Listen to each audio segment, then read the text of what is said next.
Well, I'm here with Park Ranger Robert Ambrose, and Goober asked, what's the deal with this flag here that you fly at Fort Frederick?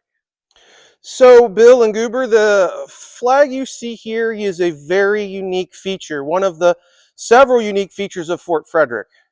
The flag here is what we call the Fort Frederick flag.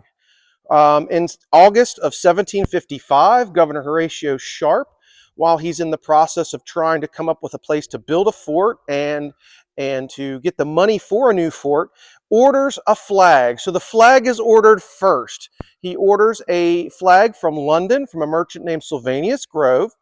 The flag was 16 feet tall by 24 feet in length. So this is a full-size replica of the flag that would have flown here at Fort Frederick.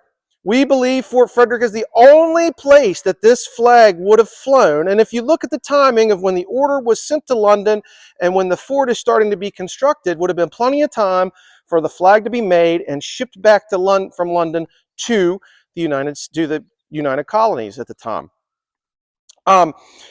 So the flag, being the size it is, more than likely would have been made out of wool bunting.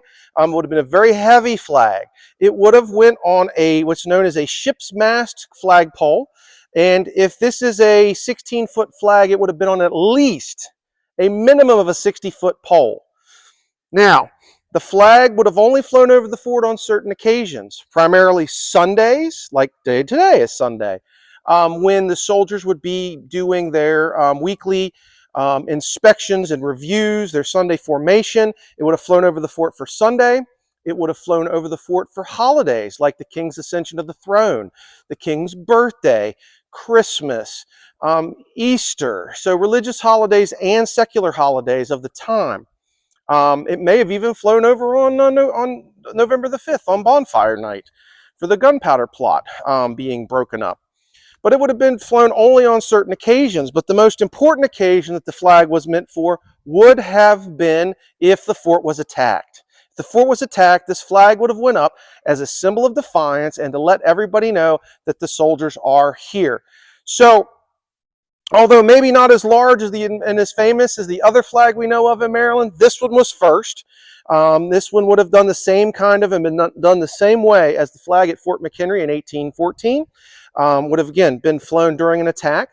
Today, on our pole, because our pole is only 30 feet tall, we fly a half-scale replica. So it's exactly half the size of the original that flies over the fort every day that the fort is open.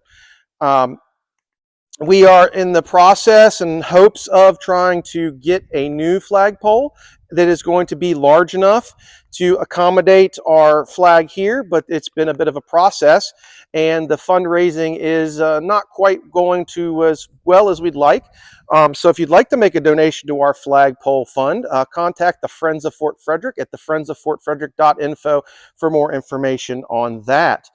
The flagpole we put in this bastion, this is a bastion, this would have been one of the defensive points of the fort, historically would have had an elevated earthen rampart in here, and the flagpole would have sat on top of the bastion. So every fort would have had a flag bastion, as it was known, and typically you are going to put it on the side of the fort that is more than likely the point of enemy attack.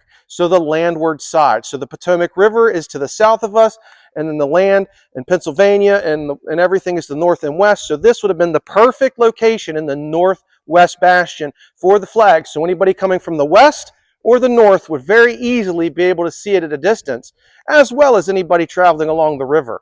So you come to the fort, one of our many unique features. So we have the unique flag that we only should see here.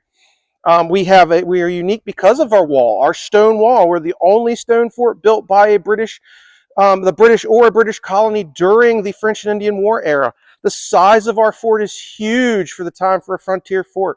Our barracks buildings are unique because they are these nice two-story white clapboard buildings with individual bunk barrack rooms.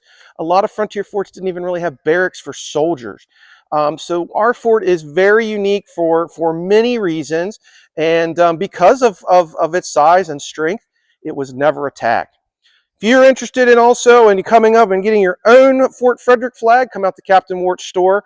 We sell 3x5 foot and small 2x3 foot or 2x3 inch flags, as well as t-shirts and other merchandise that have the flag on it. So if you want to get your own flag, you can come out and get one here at Fort Frederick when the store's open. Very cool. And I guess I have one quick question, Robert. Yes. I've noticed the Union Jack section. Isn't it missing a red line? So yeah, I got so excited telling the story, I forgot to describe the flag. So when the governor orders the flag, it is of yellow. He says it is a field of yellow and black with the Union in the corner. So this is ordered in 1755. In 1755, this is known as the Union flag, not the Union Jack, because it shows the flag of Great Britain. And it shows the flag of England, so the red cross with the little white around it. It shows the flag of Scotland, the blue with the white X. Okay, so they have combined those two flags. However, there has not become a union with Ireland. That won't happen until like 1808. So in 1808, the little red stripe will be added to the Union flag. And of course, the yellow and black here represents the Calvert colors. The Calverts are the proprietors of Maryland. They are the people who own the colony, and these are our family colors, the yellow and black check like this, which you also recognize in today's Maryland flag. Along with today, there is a red and white little cross symbol that's on it. That is the Crossland colors, and that is the maternal side of the Calvert family. So both sides of the flag today represent the Calverts, and that also that emblem goes all the way back to the Great Seal of Maryland from the 1600s. Well, thank you very much, Robert. Anything else you'd like to close out with? We'd love to have you come out and see us sometime. If not, keep enjoying Bill and Goober's videos. All right. Well, everyone stay safe, be kind, be courteous, and visit Fort Frederick in Big Pool, Maryland.